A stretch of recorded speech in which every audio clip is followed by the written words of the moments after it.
Hey, it's Mike Byrnes with another episode of Business Bests. Happy to be doing a part 2 about branding. The last one was kind of more about the big picture. This one's a little bit more about the specifics of what you want to deliver on.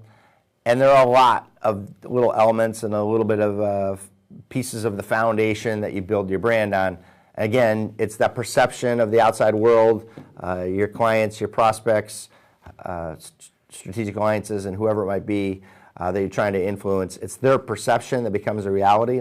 And so these little things can help them kind of come up with what that thought process or what that gut feeling might be. In the past, I've talked about target markets and how important it is to know them inside and out so that you can develop, in this case, the best brand you can.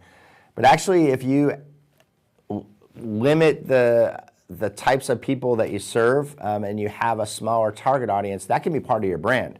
You can actually say, hey, we work with just professionals, or we work with just retirees, or whoever it might be, and then you're starting to brand to that audience, the particular audience, and you're going to sync up with them in some way. And that could be a strategy that you want to have.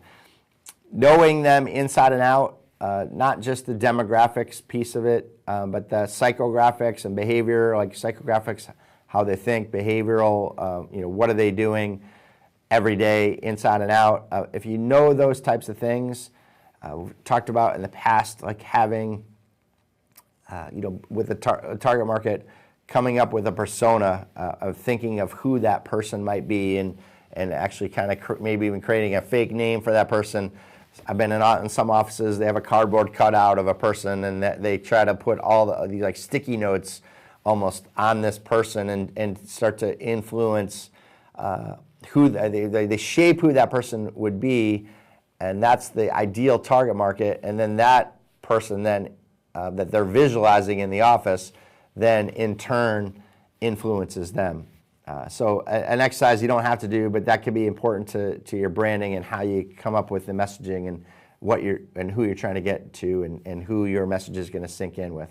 Some people will say that your brand is your brand promise, and that's not the case. A brand promise is important. I think it is, and it actually relates really well with your mission statement and kind of your vision statement. Those are all important, but the brand promise really is what are you promising to your clients if they hire you, and what are you going to give them? Do you deliver on that?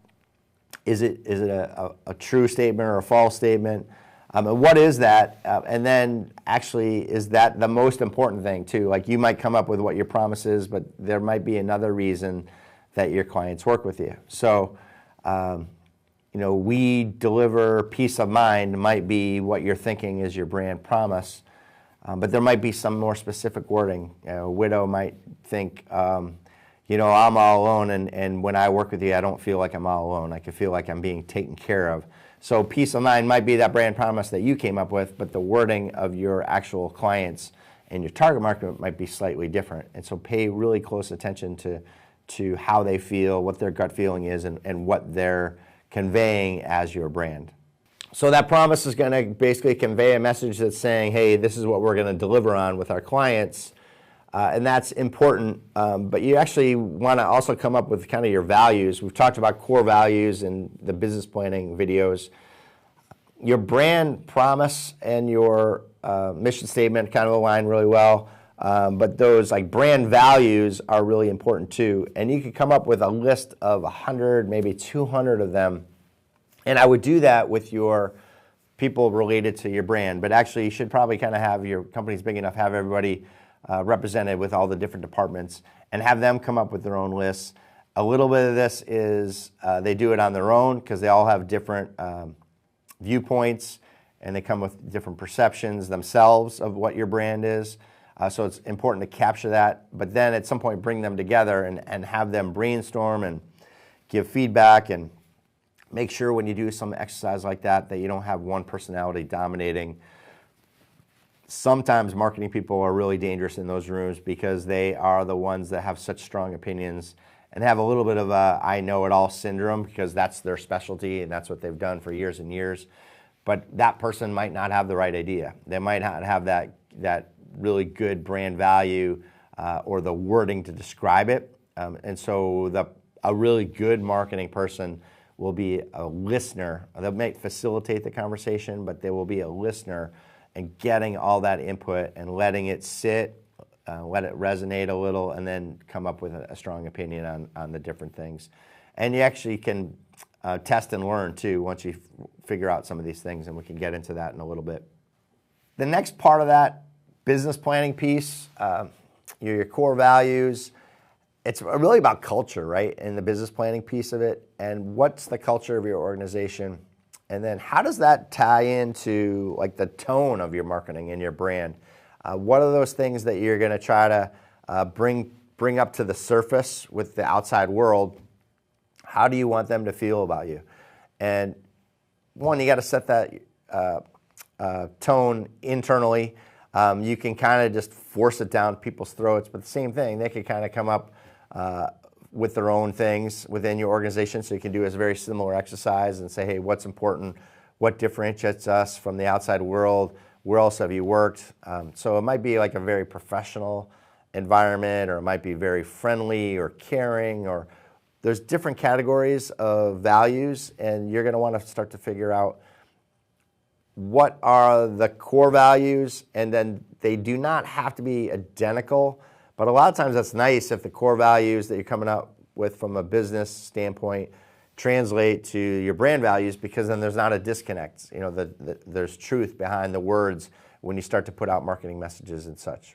In the last video, I talked a little bit about taglines and slogans. A tagline has a longer shelf life, maybe goes underneath your logo. A slogan is more of a campaign thing, and it might run 3 months, might run a year, who knows. But it's more of a short duration of how you're going to message on that. Both those things are very influential, and so in a world where we kind of have ADD, we're skimming through things, and maybe they see your logo, if the tagline is associated with it, and your logo doesn't do the job that it needs to get the message across, your tagline can deliver on that. So make sure that that tagline can be very powerful. I talked about best cases of a really well-known taglines and slogans with Nike and such, and different ad campaigns that have worked with core messaging.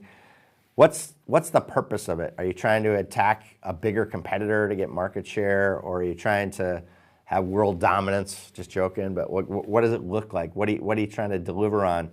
And then wordsmith 100 different ways to get that message across. Know if it's the tagline is abstract, or if it's very clear and direct, and people know exactly what you're trying to accomplish.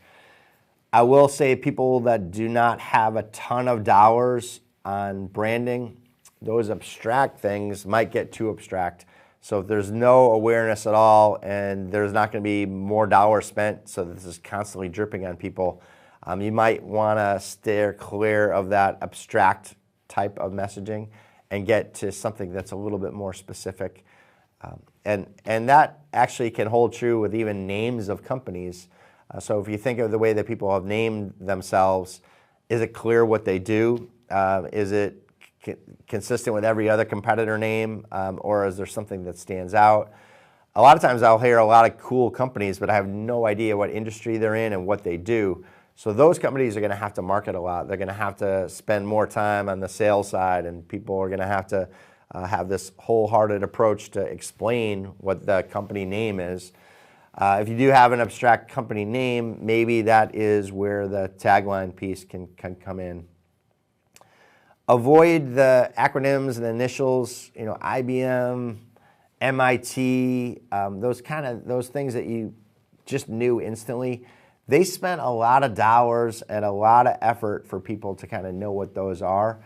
I'll hear these smaller, unknown companies, rather than say their long, drawn-out name that come up with like 4 letters, and that's never going to resonate with anybody unless they get that repeated over and over and over, and it's in the news, and they're getting these messages, etc. So steer clear of that. So that is a brand consistency thing too. You'll see that people just get too lazy typing a message, and they start to abbreviate the company name, and they're not getting it across. So be careful that that doesn't happen, not just with the company name, but the service offerings that you have. They kind of come up with little acronyms and little crazy things. Not to pick on Fidelity, but I worked there for years, and there were, I don't know, let's say 50 departments, and they all had their own little initials of what group that was. And PI was in PI, and that was, you know, personal investments. I don't know why we couldn't just say personal investments, but to the outside world, Fidelity people would start to use that. Hey, this is where I work, and it meant nothing to the outside world. So be careful from a branding standpoint on those types of elements, and there are other things you need to be careful about too. Photography is one of those things you need to be careful about. You're gonna see that, you know, someone might be very visual and they come in and they're having a brand perception of your organization, and it's photography and it's people and it's people and it's people, and then boom, cartoon, stick figures, and you know, one's really dark and the other one is like overly bright or fluorescent, or one's like pastel. And so that imagery can be important to have the consistency with your brand, right? If the old pictures tell 1,000 words, you should have a photography strategy. It costs money to hire photographers, and that was even a bigger issue in the past. AI now can create images for you. I know there's a whole ethical thing there. It's going to put a lot of photographers out of place, or graphic design people too. But you should have prompts if you're using AI to be consistent with what you're trying to get. And when I talked about in a previous video doing a brand audit, and you lay out all the imagery and say, hey, all the marketing material and collateral, and say, does this look like the same company put this all out there? That's where you see a big disconnect in the visuals and how they're displayed. And even things like charts and infographics and all that, the coloring and coming up with a color scheme should be well thought out. Like, it should tie in with your target market and the audience you're trying to get. You know, for example, financial advisors, I know one that focuses on women, and she does go, it's a little stereotypical, but goes with that kind of magenta, more pinkish tones, and has a color palette that works. One thing, if you get too specific with a color, and then let's say it's a shade of blue, and every other secondary color is a shade of blue. When you get to things like showing a pie chart or a line chart, and they're all blue or all some version of blue, they're not going to really stand out. I know there's some graphically some things you should think about, but secondary colors are an important decision. Like, they can factor in and how you get your message across. One interesting thing to think about with colors too is there are variations even though you're using the same color. So what does that mean? So if you print something, it might look like a certain color, but if you show it online on a computer, it looks a little different. You know, one example might be it looks a little lighter online because it's a brighter screen, right? It doesn't, on paper it looks darker because the light is behind this image on the screen. It's starting to show as a lighter color, and so they don't match up. A secondary thing might be, even if you do print stuff, if you're not going and watching the printing run, sometimes they mix the colors a little bit different and something comes out really inconsistent. So you might have a business card that when you tuck it into the folder system with the material that you're handing out, it doesn't match at all. So you have to have some consistency in the coloring. People pick up on that little stuff. I'm not the person that would say, you know, if you ran a big thing at a printer and spent tens of thousands of dollars and it wasn't a perfect match, that you have to throw it away. But you got to be cautious of that stuff and make sure that you know that imagery is part of that perception, right? If there's a lot of inconsistencies in imagery and pictures and then fonts we haven't talked about, if you're using like 10 fonts in an article, it just doesn't feel, it gives a different vibe, right? And so you want to come up with a really good style guide to have some consistency, and then you got to reinforce it. And then, you know, whoever's creating material, sometimes it's very controlled by that ivory tower. Other times people have templates and they go off to the races, but they might have a template that they use in Microsoft Word, and then they're going crazy with fonts and underlining and all that stuff. So kind of the consistency is important there. The next piece is messaging. You know, is it a professional or non-professional? Is it written at a certain level, you know, a college level, or is it written at a high school level, or something even simpler? Have that kind of baked and have that strategy, and then make sure that your people are consistent with that. I would or I'd are two different examples of just how you come across too. Like those simple abbreviation is definitely more personal, but definitely less professional, right? So do you spell out words like that, or do you have abbreviations?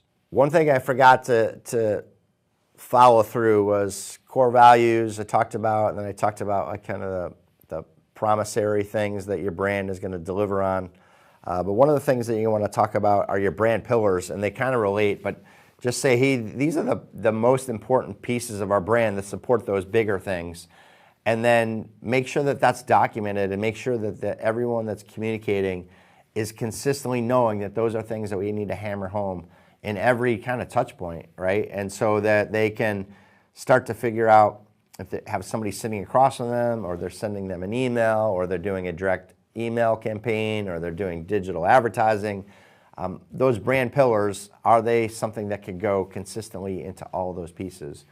And I will tell you, in doing this for so many years, those brand pillars are oftentimes not communicated out, and you get branding inconsistencies. Through the larger the organization, the worse it can be.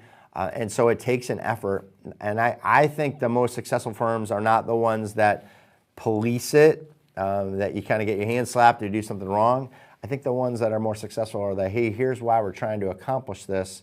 Can you support this? Because I think if we're all rowing in the same direction, we're going to be more successful as a team. I have talked about logos a lot in the website video that I did, but I will talk about it here too, because it is important.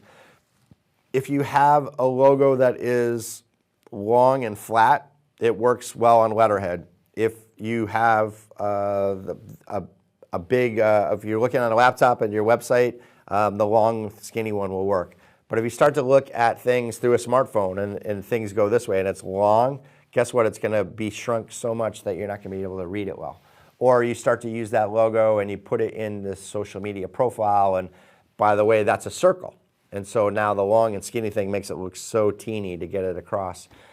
This is where you might have different variations of your brand, but you can police that so that you don't get too inconsistent, and it all looks like it's part of the same strategy. Know all the variations of things that you're going to need and how they're going to be outputted. Everything from printing a logo on a t-shirt, to business cards, to your website logo, to your e-signature, whatever it might be. It's nice to have a whole list of every time you're using your logo.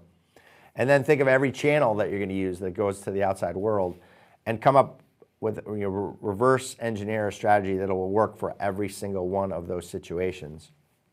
Be aware of fonts.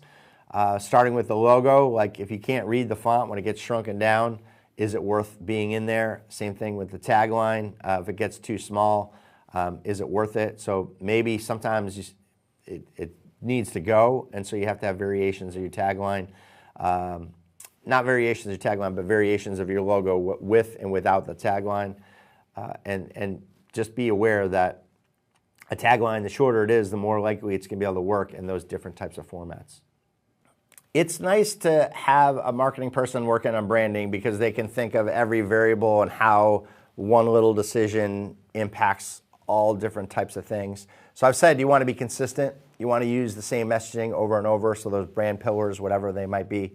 Well, how cool would it be if that messaging that you're using is actually something that people are searching for? So you have actually reverse engineered your search engine optimization strategy, so when people are searching that you're found online, that you're already starting to use those words, right? And you're getting that message across. That's really nice to have that as part of your brand, whether it's accidental or whether it's on purpose. You start to get into what are people searching. It can actually influence what you're thinking about the words to describe what you're doing too. So in the financial advice industry, fiduciary is a big one. So people say, hey, I'm a fiduciary, I'm aligned. I'm told I have to put your interests first, but that whole put your interests first part makes a lot more sense to the outside world rather than use the industry jargon. So from a messaging standpoint, jargon is very, very dangerous. You might need a little bit of that just from a search engine optimization standpoint. Maybe someone would, in that case, search the word fiduciary. I want a fiduciary in the state of Massachusetts, and maybe that would come up.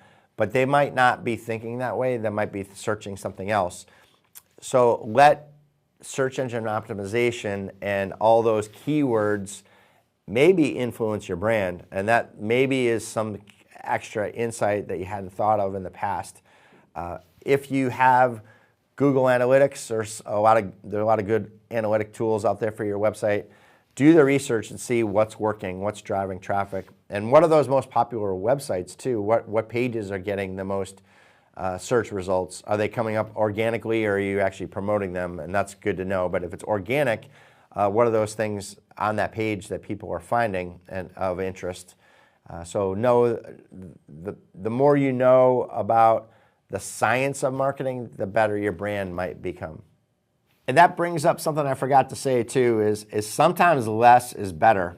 If you actually looked at a piece of paper and every single inch was covered with words, versus a piece of paper where 2/3 is covered and they have a big white column. Believe it or not, the one with the white column is easier to read. We just are that way, where we get overwhelmed and we were less likely to read something that's just overwhelmed with text. So fonts and sizing and positioning, all that stuff really can matter, and that can actually convey a message. You know, if you used the old standard font that looked like a typewriter, that's going to convey kind of something older. Scripts might be, depending on the type of script, if it's like a formal thing you'd get on a wedding invitation, like that might be something that gets one kind of message versus the one that looks more like a handwritten person and it's a little scribbly, and that looks maybe more, I guess the word would be more unofficial or more kind of friendly, I guess, versus professional or versus traditional. And so fonts can actually convey a big message. I would caution you with not having too many font options. With ByrnesConsulting.com, actually there's a couple that I use and I'm trying to be pretty consistent with them. And then can that convey to email? The thing with fonts too is you want to make sure that they're kind of universal, so that you're not using some crazy font that if somebody downloads a document that it's not showing because they don't have that font, and that is a bit of a disconnect. And so a graphic design person can give you some information on that. But they're standard fonts, and that list continues to grow over time, so you can be more creative than you used to be able to be. Be careful with underlining and over bolding or all caps. All that type of stuff can damage your brand too if it's being used too much. So choose the right ways to use that. Underlining was really kind of a basic way to make some words stand out when there weren't a lot of choices with fonts and sizes and all that. So I would caution you in overusing that. We do kind of look for clickable links that, and the way that we know that there's a hyperlink in a word oftentimes is that it does have an underline. I will just say that you might want to use a color and a shade of bolding or a different font for things that are clickable. And people just consistently know that that's clickable, because sometimes underlining things, it just makes it too hard to read, right? There's just studies that show it makes it harder to read. So be careful with kind of the little nitty-gritty decisions when it comes to fonts. Start to weigh certain things in a bigger way or a less important way, I guess. It could go either way. Deciding on how much things are used. So if you are a company that emails all the time, your branding should focus in on the email signature more than ever before. Be careful that a lot of times people will create this big, cool visual, but some email systems will default not to have images automatically show. So make sure that you're being very specific in how you word those things too, because if it says like gibberish ... .jpeg or whatever it is, when it comes through and they're not seeing your visual, it doesn't help at all. But if you said, for example, it said Byrnes Consulting's logo, they would know what it is if it's my logo. And so email might be that thing that is the most popular way of communicating. Social media can be really popular too. If you're out trying to present to the outside world, how do you do that? How do you message yourself? And where should be the focus? Where should you roll up your sleeves? A lot of times companies have shifted to digital. So from a marketing standpoint, they still want to think about their collateral as the main way that they market and brand. But that might not be, from a usability standpoint, it might not be the thing that they're pushing out the most. And so you might want to think about your website, your social media, your email, and other things that go into it. Social media, this is where you got to be a little bit careful, but your employees, they own their own personal profile, but you might want to have a whole branding strategy of them branding your company. If they do that, they're basically brand ambassadors. We could talk about that in another recording, but they're representing the brand. So you have to be careful if they're listing where they work. I think you can nicely insist that they have a certain type of brand message that's conveyed, and basically what they share too. Like they can't be too abrasive, or they can't obviously violate laws and do crazy things, but they maybe can't use profanity, or can't use, can't be too political, or whatever it might be. This is where you have to figure out, can these individuals damage your brand? And if they're representing your brand, nowadays, there used to be a few people that were media relations people, and they were the ones that were the spokespeople and talked to the outside world. If you're sharing something on social media from your company, you're now part of that media relations team. Like, you're out on the forefront.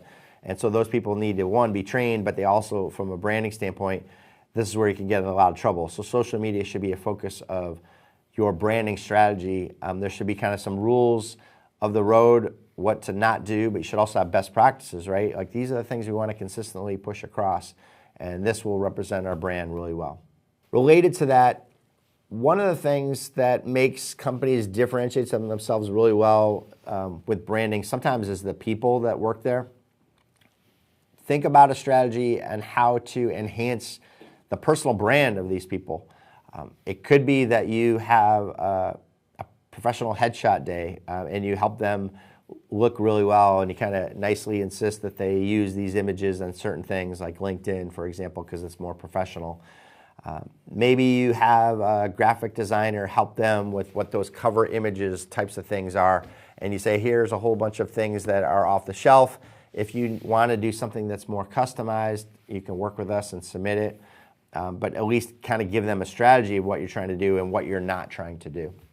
I've said before, branding is a perception from the outside world, and that's where thought leadership can be really important. And if you can have people start to push out their thoughts in a way that make your organization look better, I fully encourage it. Those are the types of things that can go viral, and viral might only mean 100 people see it. If the right 100 people see it, that can be very, very effective use of your time, depending on what your business model is. But think about, how can you invest in your own associates to help them come up with a branding strategy? And this is where, like, bringing in a consultant or a marketing firm might make sense, so you can have kind of that standard level of, here's what you could be doing. But by the way, let's customize it to each individual so that your own personal brand comes across, but it's tied into the overall brand and it's underneath that umbrella. And this is where branding consistency comes through. The marketing team might get it that we need to hammer home certain things over and over and over again, but your associates are the ones that need to live and breathe this stuff. Whether it's welcoming somebody into the reception room, or maybe it's following up on an email, hosting an event. What would you say if you're saying something? If you're creating a YouTube series, what would that be? If you're getting PR, are all those little touch points tied in and related in some way? And what's that thing that would an outside person say, hey, yeah, that's the one thing that's consistent, if they see anything that's consistent at all? And this is where research can be helpful over and over and over again, and it can help influence things and make a brand even stronger. I would encourage you to use AI too. This is where you might drop things in and say, hey, how could we make these two separate things more consistent, and get thoughts on that. That's where a marketing person might take hours to do it. AI can do it in seconds. You might want to say, hey, here's all the material that we have. Again, don't do anything that you're going to get in trouble with from a privacy standpoint, but have that brand audit done through AI, and have it, come up with consistencies, but also note things that are inconsistent. And then thirdly, come up with recommendations on how to improve your brand after it's seen all that stuff. It's free, right, if you're using the free AI pilot, so don't be afraid to put some stuff in there and see what it generates, just at least food for thought. Can't hurt to take that couple extra minutes to do that every once in a while. Once again, I am Mike Byrnes, and I'm very happy to be doing another episode of Business Best. Thank you for tuning in. I really appreciate it.